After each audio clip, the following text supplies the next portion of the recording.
I am tired and sick of war. Its glory is all moonshine. It is only those who have neither fired a shot nor heard the shrieks and groans of the wounded who cry aloud for blood. More vengeance, more dissolution. War is hell. William Tecumseh Sherman.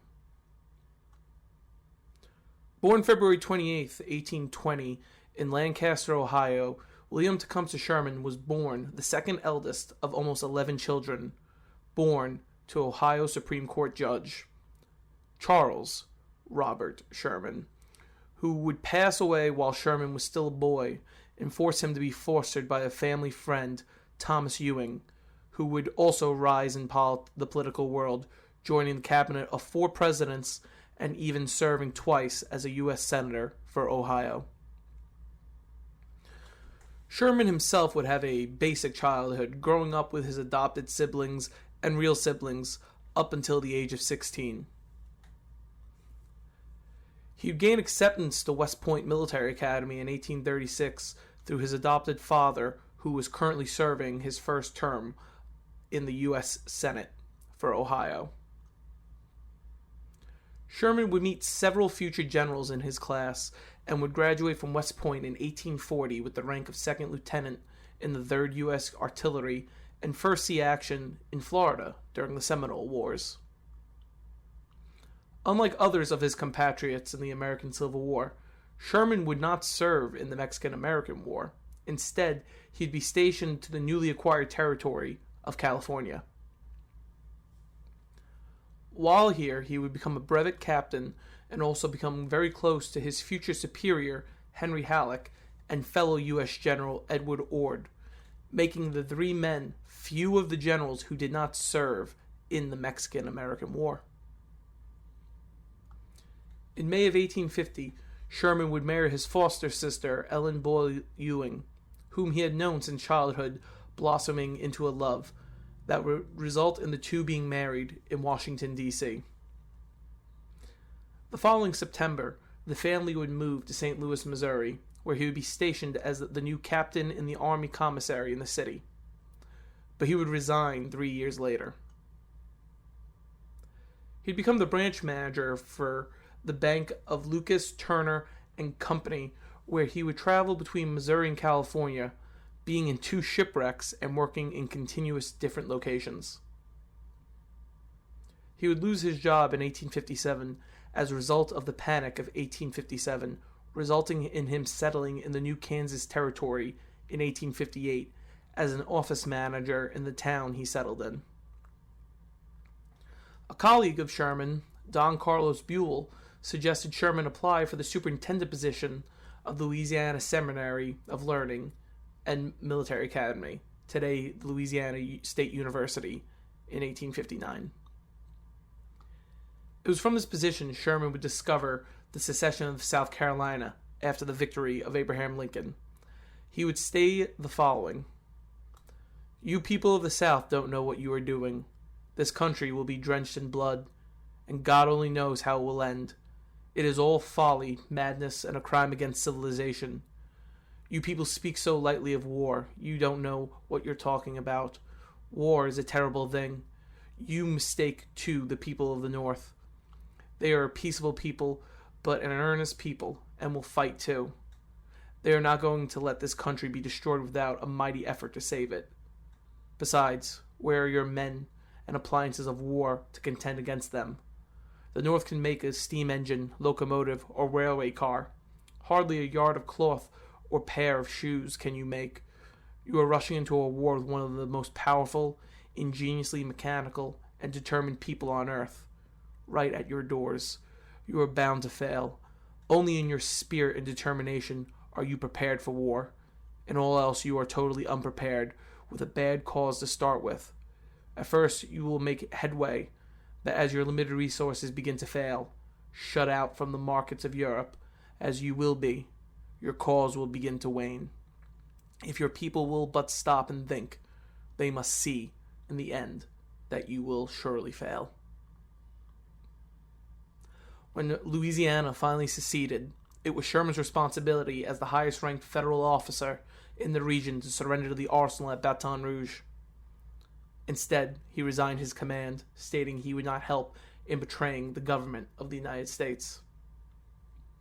Sherman then went to Washington, where he met with the newly inaugurated President Lincoln, and began to voice his concerns that the nation was not prepared for any coming conflict. However, Lincoln seemed not too concerned. He returned to St. Louis, where he took part in a streetcar company, but watched with concern of one, Missouri becoming a Confederate state, as it was a slave state, and two, the inevitable conflict about to come. It will be on April 12th his fear would become a reality when his classmate at West Point, P.G.T. Beauregard, opened fire on Fort Sumter in Charleston Harbor, South Carolina, officially opening up conflict between the North and the South. Lincoln would immediately call for 75,000 volunteers to put down the rebellion in the South, to which Sherman would say, "Why? You might as well attempt to put out the flames of a burning house with a squirt gun."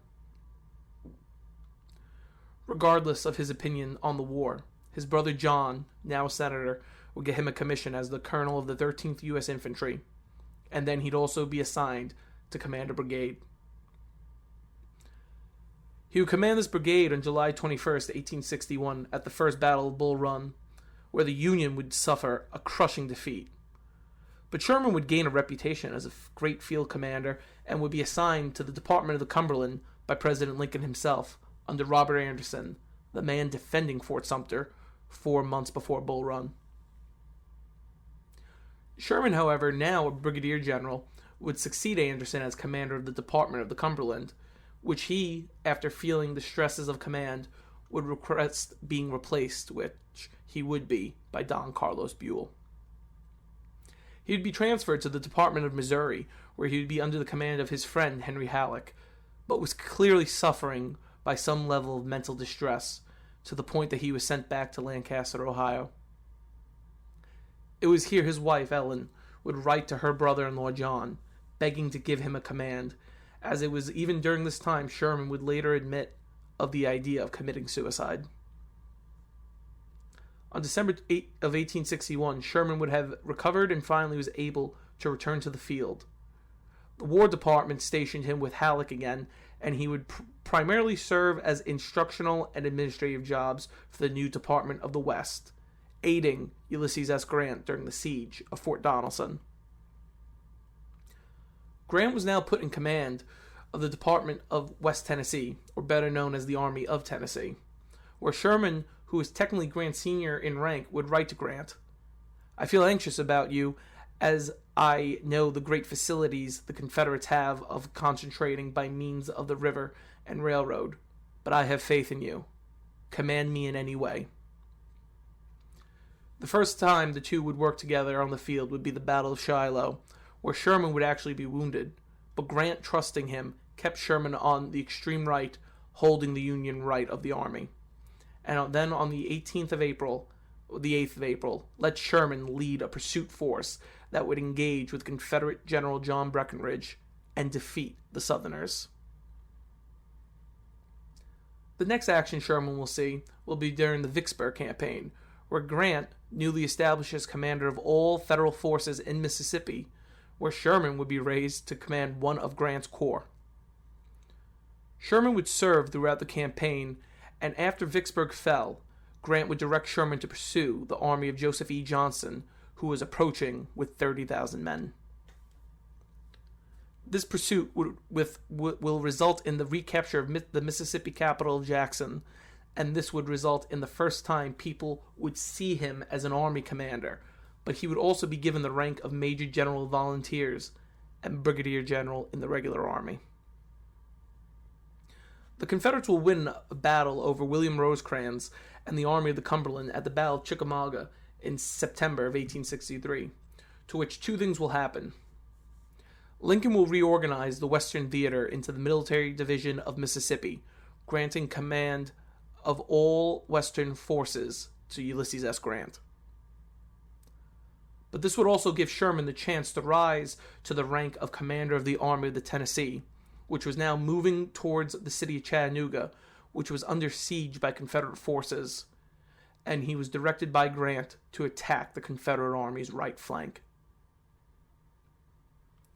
During his travel to Chattanooga, Sherman's transport would be attacked by 3,000 Confederate cavalry, and he, with a small garrison, would successfully beat them back. At Chattanooga, the Army of the Tennessee would smash into Hardee's right, subsequently beating back the Confederate forces and relieving the besieged city and the Army of the Cumberland, now under the command of George H. Thomas.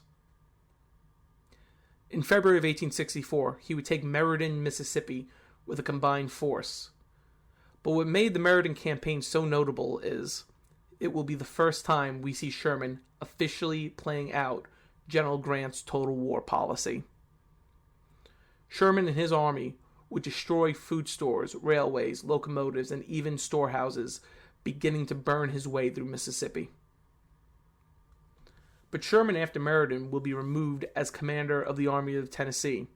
This was due to Grant being promoted to commander of all Union forces in spring of 1864.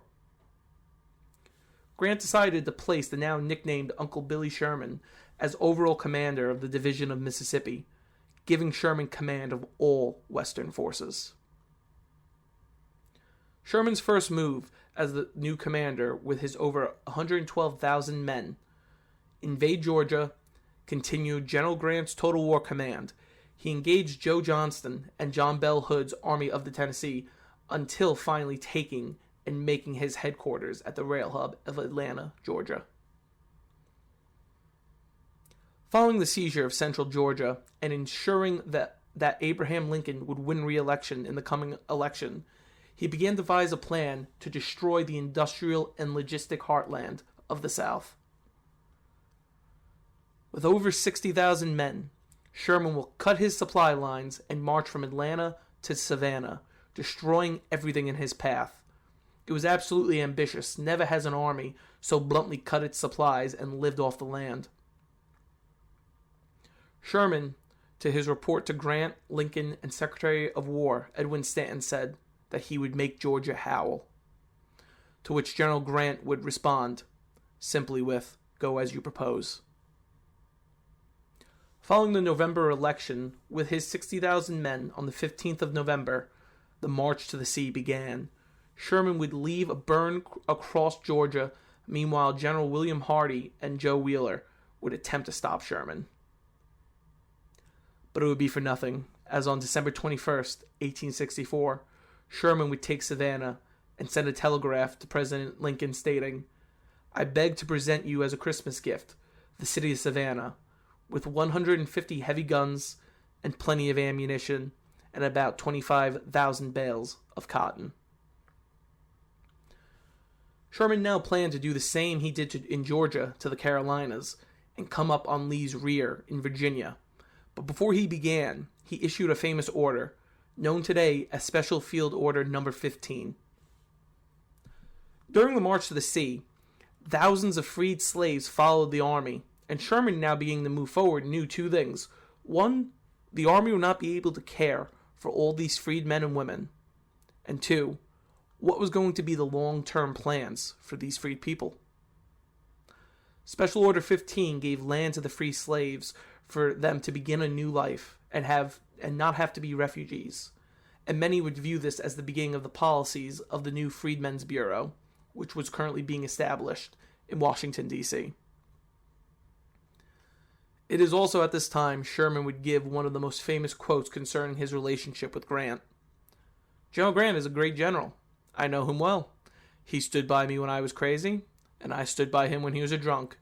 And now, sir, we stand by each other always."